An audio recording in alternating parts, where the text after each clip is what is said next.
बच्चे को बर्प कराने के लिए पेरेंट्स इस तरह से लेके घूमते हैं या कुछ करते हैं, सो राइट टेक्निक क्या है बर्पिंग की? देखो, बर्पिंग की बेसिकली 2 मेन टेक्निक्स जो होती हैं। First is the traditional technique, जिसमें हम बच्चे को अपने कंधे पे ऐसे रखते हैं, एक हाथ से उसका बॉटम हाफ को सपोर्ट करते हैं एंड मेक श्योर कि बच्चे का जो चिन है वो हमारे कंधे पे सपोर्टेड हो। बिकॉज बच्चे का जो हेड एंड नेक कंट्रोल होता है वो 3 to 5 मंथ्स तक आया नहीं होता। तो अगर आप बच्चे का चिन को कंधे पे सपोर्ट नहीं करोगे तो बच्चे की नेक पे लचका आ सकता है। तो इसलिए कभी भी आप बच्चे को बर्प करते हैं तो मेक श्योर बच्चे का जो चिन है वो हमारे कंधे पे सपोर्टेड हो। एक हाथ से आप बॉटम हाफ को सपोर्ट करो एंड दूसरे हाथ से आप जेंटली ऐसे पैट कीजिए।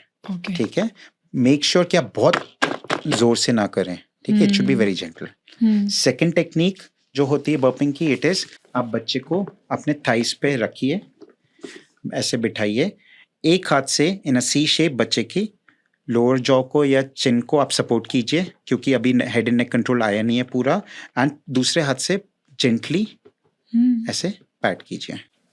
So these two are the most commonly used techniques for burping, and make sure कि आप बहुत harsh tap ना करें। Gentle tapping. Tips to tackle colic or gas in babies. देखो, बच्चों में कॉलिक होना बहुत ही नॉर्मल है। ये यूजुअली 3 वीक्स पे स्टार्ट होता है, 6 वीक्स तक बढ़ता है टिल 45 डेज एंड 2 मंथ्स के बाद डिक्रीज होना स्टार्ट हो जाता है। Till 3 months it's almost over in majority of the babies.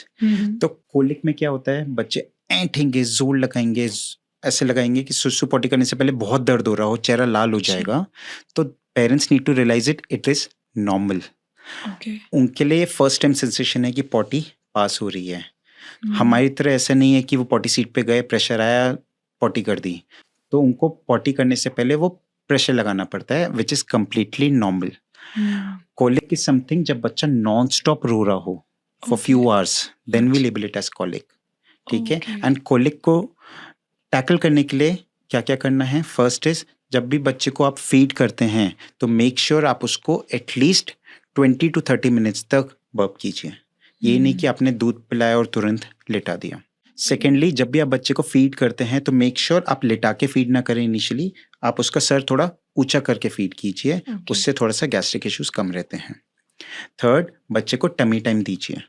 Tummy time क्या रहता है, बच्चे को थोड़ी देर पेट के बल लिटाइए। तो जब भी बच्चा इमीडिएटली फीड करता है उसका मिनिमम हाफ एन आवर का गैप होना चाहिए, नहीं तो बच्चा उल्टी कर देगा। तो टमी टाइम कितना देना होता है, start with 2 minutes, then increase it to 5 minutes, 10 minutes, जितना बच्चा एंजॉय करे, जितना उसको कंफर्ट लगे। फोर्थ इज जब भी बच्चा नॉन स्टॉप रो रहा हो, शांति नहीं हो रहा हो, तो आप उस पर हींग का पेस्ट भी अराउंड द अम्बिलिकस अप्लाई कर सकते हैं, या फिर नॉर्मल हाथ से भी आप क्लॉकवाइज डायरेक्शन में ऐसे गोल गोल मसाज कर सकते हैं, या फिर नॉर्मल मसाज के टाइम पे आप पैरों की ऐसे साइकिल चला सकते हैं एंड ऐसे कर सकते हैं। लेग्स को टमी पे नी टू टमी किया एंड फिर रिलीज किया, तो इससे भी गैस काफी रिलीज होती है। इफ नथिंग वर्क्स, वो रोए जा रहा हो, शांति नहीं हो रहा, आपने सब कुछ ट्राई कर लिया, कुछ नहीं हो रहा, तो बेस्ट इज डिस्ट्रैक्शन। आप बच्चे को एक शॉर्ट ड्राइव पे ले जाओ, डॉक्टर या हॉस्पिटल तक जाते जाते ही वो वहाँ पे ठीक हो जाता है। अच्छा, thank you for watching this clip. और इस पूरे पॉडकास्ट को सुनने के लिए आप हमारे मेन चैनल गुंजन शाउट्स पे जा सकते हैं, जिसका लिंक डिस्क्रिप्शन में अवेलेबल है।